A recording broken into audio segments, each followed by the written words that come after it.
Bismillahirrahmanirrahim. Assalamualaikum warahmatullahi wabarakatuh.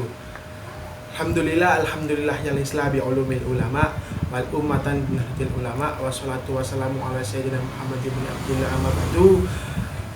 Perkenalkan, nama saya Muhammad Vladimir Herlambang dengan nomor NIM D91219133. Pada kesempatan kali ini, video ini ditujukan khusus untuk memenuhi penilaian mata kuliah psikologi perkembangan, yang mana pada diskusi kali ini, pada video kali ini saya akan memaparkan hasil diskusi saya mengenai perkembangan pada usia remaja. Pada video kali ini kita akan membahas mengenai yang pertama, perkembangan pada usia remaja. Yang kedua, yakni ciri-ciri perkembangan pada usia remaja. Yang ketiga, yakni ciri khususnya itu apa saja, ciri khasnya. Yang keempat, unsur-unsur perkembangan pada usia remaja. Yang kelima, yakni perkembangan kognitif. Yang keenam, perkembangan afektif atau perkembangan emosi. Dan yang ketujuh, yakni kasus-kasus yang terjadi pada usia remaja. Kepada teman-teman, jangan lupa untuk meninggalkan jejak dengan cara menekan tombol like, tombol subscribe, dan juga memberikan komentar di bawah nanti ya. Terima kasih.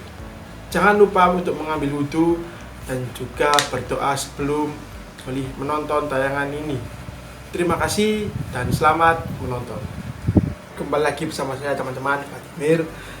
Jadi pada kali ini kita akan membahas mengenai perkembangan pada usia remaja ya. Langsung saja tanpa memperpanjang waktu.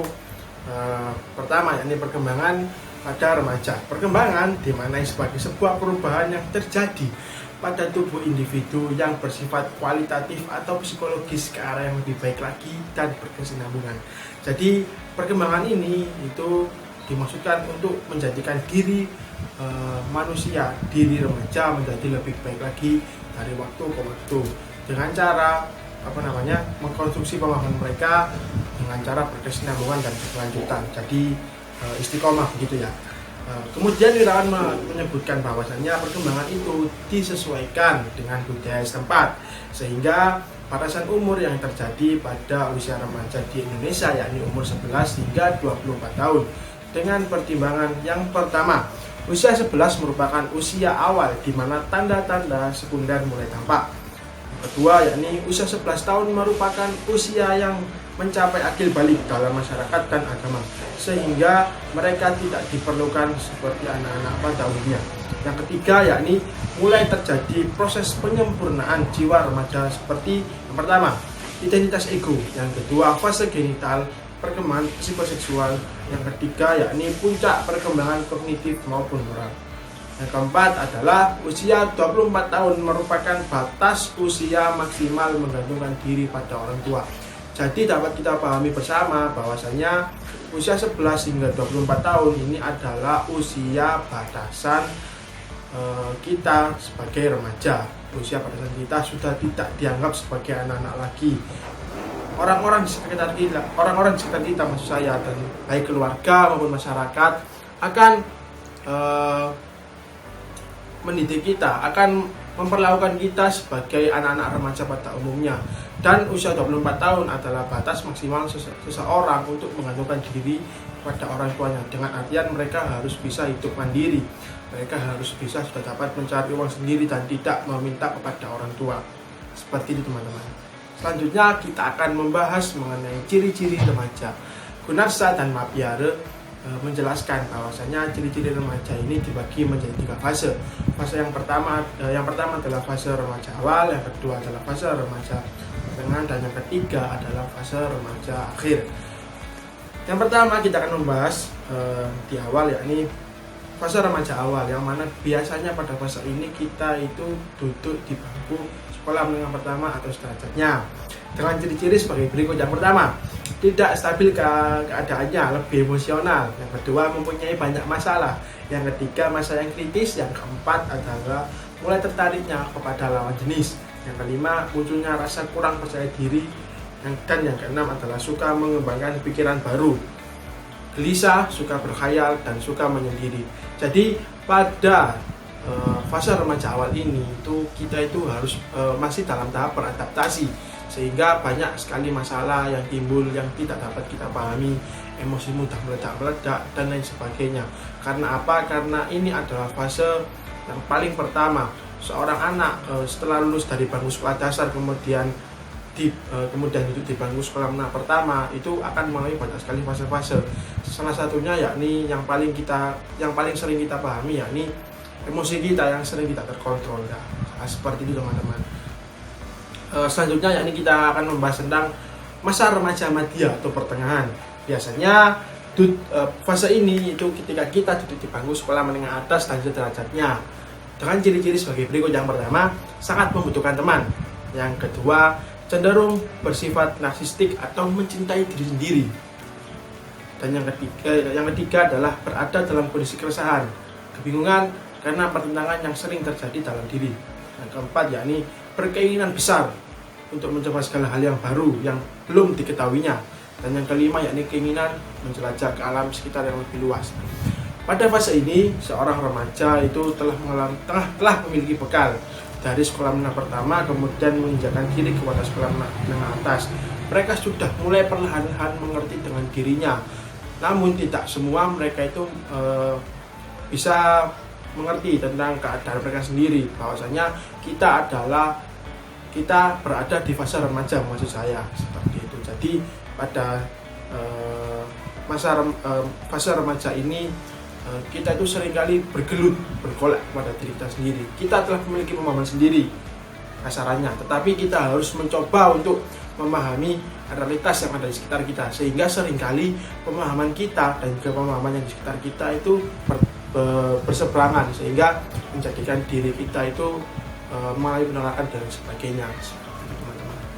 Selanjutnya kita akan membahas mengenai masa remaja akhir, ditandai dengan ciri-cirinya. Yang pertama, aspek-aspek psikis dan fisiknya mulai stabil. Yang kedua, meningkatnya berpikir realistis, memiliki sikap pandang yang sudah baik.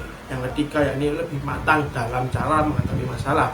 Yang keempat, ketenangan emosional bertambah, lebih mampu menguasai dirinya sendiri. Yang kelima, sudah terbentuk identitas seksual yang tidak akan berubah lagi. Dan yang terakhir, yakni lebih banyak perhatian terhadap lambang-lambang kematangan. Jadi pada fase remaja yang terakhir ini adalah fase-fase di mana kita sudah matang. Kita telah mengalami banyak sekali masalah bahasanya, dan juga kita telah memahami masalah ini seperti ini, berarti cara menghadapi kita seperti ini. Seperti itu kasarnya teman-teman. Dan juga konstruksi pemahaman kita, konstruksi pemikiran kita, kita sudah bisa memahami sekitar kita. Dan juga yang terpenting adalah kita sudah dapat mengendalikan diri kita. Kita sudah dapat mengontrol diri kita pada masa ini. Seperti itu teman-teman.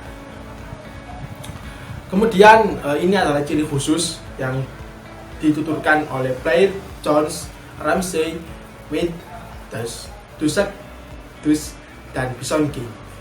Ciri khusus yang pertama adalah mengalami perubahan fisik atau dapat disebut dengan pertumbuhan sangat cepat. Yang kedua yakni memiliki energi yang berlimpah serta dorongan psikis untuk beraktivitas dan berprestasi. Yang ketiga yakni memiliki perhatian yang lebih terarah dan berangsur-angsur melepaskan diri dari ikatan orang tua atau dapat dikatakan jangan hidup mandiri. Yang keempat yakni memiliki keterikatan yang kuat terhadap lawan jenis. Yang kelima yakni memiliki keyakinan yang kuat tentang keagamaan. Yang keenam yakni memiliki kemampuan untuk menunjukkan kemandirian. Yang ketujuh yakni mengalami fase transisi, di mana pada fase remaja ini merupakan transisi antara masa kanak-kanak dan juga kehidupan orang dewasa, sehingga seringkali kita itu sebagai seorang remaja itu kewalahan untuk beradaptasi. Tanpa dipungkiri, masalah ini adalah masalah yang sangat sering sekali terjadi pada umumnya. Dan yang terakhir, yang ke-8 ya, adalah proses pencarian jati diri. Seperti itu. Selanjutnya kita akan membahas unsur-unsur perkembangan pada remaja teman-teman. Yang pertama yakni adanya perkembangan fungsi psikologis yang bersifat kualitatif. Yang kedua yakni proses perkembangan pada diri remaja bersifat berkesinambungan dan berkelanjutan. Yang ketiga, yakni proses ini mengarah ke dalam ranah kematangan pada diri remaja, baik sosial, emosi, kognitif, dan lain sebagainya. Jadi pada intinya perkembangan ini itu tapi dimaksudkan untuk mengarahkan diri seorang remaja menjadi lebih baik lagi. Adanya sebuah proses ini itu untuk menjadikan diri kita itu matang untuk menghadapi realitas sekitar. Tidak mungkin kan selamanya kita itu menjadi anak-anak terus yang harus dibimbing orang tua. Ada kalanya kita harus menjadi diri kita sendiri, harus mandiri tanpa bantuan orang tua. Bukan berarti tanpa bantuan orang tua ini tidak membutuhkan sama sekali ya, bukan. Tapi kita itu mencoba untuk tidak merepotkan orang tua seperti teman-teman. Dan ini adalah kita akan membahas mengenai perkembangan kognitif. Perkembangan kognitif dapat diartikan sebagai perubahan mental seperti belajar, menalar, memori, berpikir, dan bahasa. Yakin menjelaskan bahwasanya seorang yang mulai menginjak pada usia remaja tidak serta-merta menerima informasi dengan mudahnya. Mereka akan mengolahnya karena apa? Mereka sudah mempunyai pemahaman mereka sendiri, sehingga pemahaman yang masuk dari luar kemudian akan diolah oleh mereka, maksud saya. Dan pemahaman yang diolah ini akan menghasilkan pemahaman yang lainnya, sehingga pada fase ini remaja akan mengalami banyak sekali konsumsi pemikiran mereka, seperti itu teman-teman. Dan juga pada usia remaja mereka itu mulai membuka cakrawala mereka, seperti yang dituturkan oleh Sankoff, bahwasanya ada banyak perubahan yang menjadikan mereka mengalami perkembangan kognitif. Di antaranya yang pertama, remaja semakin berpikir secara abstrak, yang kedua berpikir secara logis, dan yang ketiga adalah bersikap idealis. Sedangkan Widyastuti menjelaskan bahwasanya ada 2 poin mengenai perkembangan kognitif pada usia remaja, yakni yang pertama memiliki kecenderungan berpikir secara abstrak dan suka mengkritik. Yang kedua yakni seringkali ingin mencoba hal-hal baru sehingga muncul perilaku untuk mencoba-coba. Jadi teman-teman dapat kita pahami bersama bahwasanya pada usia ini itu adalah proses pendewasaan kita.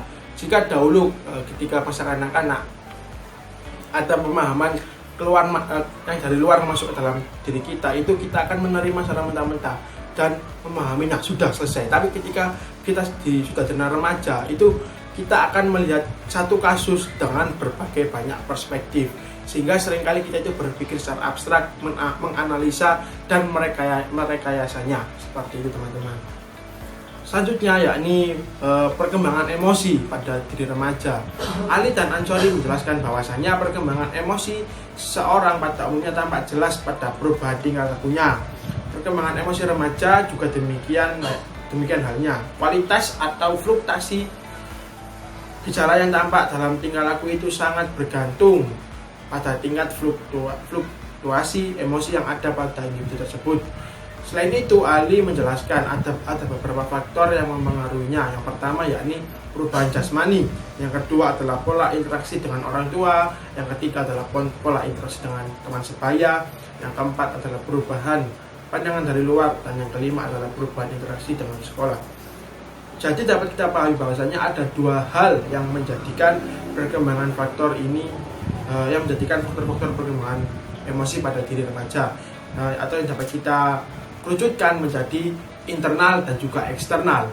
Jika internal tadi membahas mengenai ranah keluarga, ranah jasmani, atau mungkin faktor genetis yang ada pada diri remaja tadi, dan juga faktor eksternal tadi mengenai bagaimana intensitas interaksi antara teman, antara guru, dan juga mengenai adanya pemahaman yang masuk dari luar kita, teman-teman, seperti itu. Selanjutnya yakni Widyastuti juga menjelaskan bahwasanya perubahan emosi yang pastinya itu dibagi menjadi 3 hal. Yang pertama yakni seorang remaja itu mudah sekali sensitif atau peka, misalnya mudah menangis, cemas, frustasi, dan lain sebagainya. Yang kedua adalah mudah bereaksi bahkan agresif terhadap gangguan atau rangsangan luar yang mempengaruhinya. Itulah sebabnya mudah sekali terjadi perkelahian, suka mencari perhatian dan bertindak tanpa berpikir terlebih dahulu. Dan yang ketiga, ada kecenderungan tidak patuh terhadap orang tua dan lebih senang pergi bersama dengan teman-temannya daripada dengan di rumah. Maksud dari tidak patuh pada orang tua ini, mereka itu mempunyai keinginan mereka sendiri. Tadi di awal tadi di perkembangan kognitif telah dijelaskan bahwasanya seorang remaja itu memiliki sikap idealis yang tinggi, sehingga seringkali apabila ada pergolakan dari luar, pertentangan dari luar, mereka akan terus mencobanya karena mereka beranggapan bahwasanya idealis merupakan keinginan yang harus diwujudkan oleh mereka, seperti itu teman-teman. Dan yang terakhir ya, ini kasus-kasus yang sering dialami oleh remaja, teman-teman.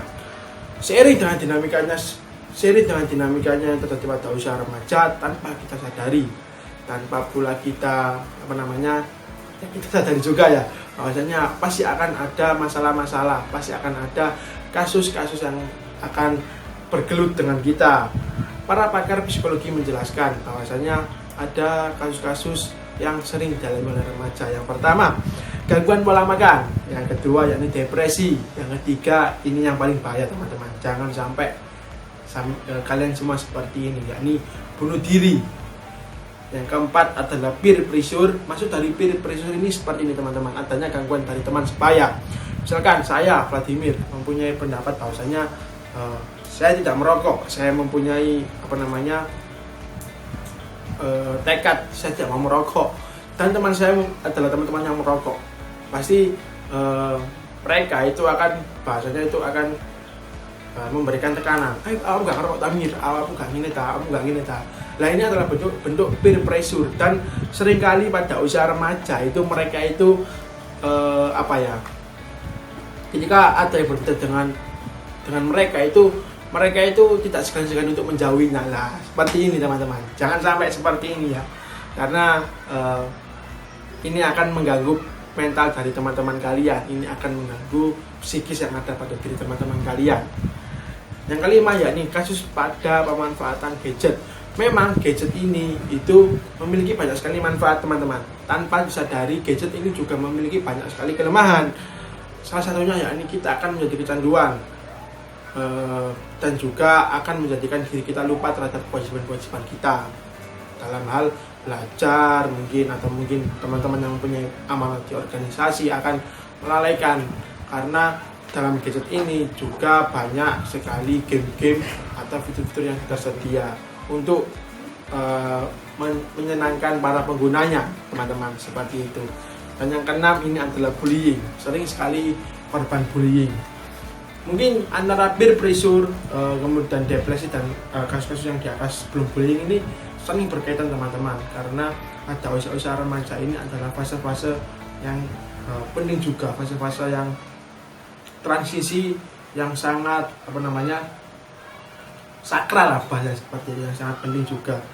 Jadi seringkali ketika ada perbedaan itu kita itu nggak usah dibola wis, aku nggak boleh araiku beda sampai aku lah, seperti itu sering kali. Dan kemudian hal ini seorang tadi yang menjadi provokator itu mempengaruhi teman-teman yang lainnya teman-teman. Dan yang terakhir adalah stres. Namun perlu kita pahami bersama teman-teman bahwasanya masalah atau kasus yang terjadi pada usia remaja, masalah atau kasus yang terjadi pada usia di lain-lainnya, baik anak-anak maupun dewasa nantinya, ini adalah proses kita untuk menjadikan diri kita menjadi lebih baik lagi. Ada yang beranggapan bahwasanya masalah merupakan proses pendewasaan diri teman-teman, sehingga memang dalam hal ini masalah itu membuat kita itu capek, memang letih, atau mungkin berputus asa. Tapi jangan sampai kita itu berputus asa dan juga menyerah dengan keadaan kita. Jangan sampai keadaan memukul mundur kita, tapi pukullah mundur keadaan itu sendiri sehingga sampai bisa melawan keadaan itu teman-teman. Baiklah, mungkin itu saja yang dapat saya sampaikan pada diskusi pada malam hari ini, pada video malam hari ini. Jangan lupa untuk meninggalkan jejak melalui tanda jempol dan juga komentarnya ya, saya tunggu teman-teman. Jangan lupa juga menekan tombol subscribe juga. Baiklah, terima kasih teman-teman atas atensinya. Kurang lebih mohon maaf, saya Muhammad Fatimur Lambang mohon maaf apabila banyak sekali kekurangan pada tayangan ini. Apabila ada banyak sekali kekurangan pada ucapan saya atau mungkin perbuatan saya mungkin menyinggung secara tidak langsung di hati teman-teman, saya memohon maaf yang sebesar-besarnya karena manusia itu tidak luput dari salah. Kekurangan saya itu murni datanya dari saya pribadi, dan kelebihan saya itu adalah kelebihan yang datanya dari Allah Subhanahu wa Ta'ala. Tetap bersyukur, tetap semangat. Pada usia kita harus banyak belajar, kita harus bersabar dengan proses kita, karena proses ini adalah proses pendewasaan kita. Terima kasih. Wallahul muwaffiq ila aqwamit thoriq. Wassalamualaikum warahmatullahi wabarakatuh.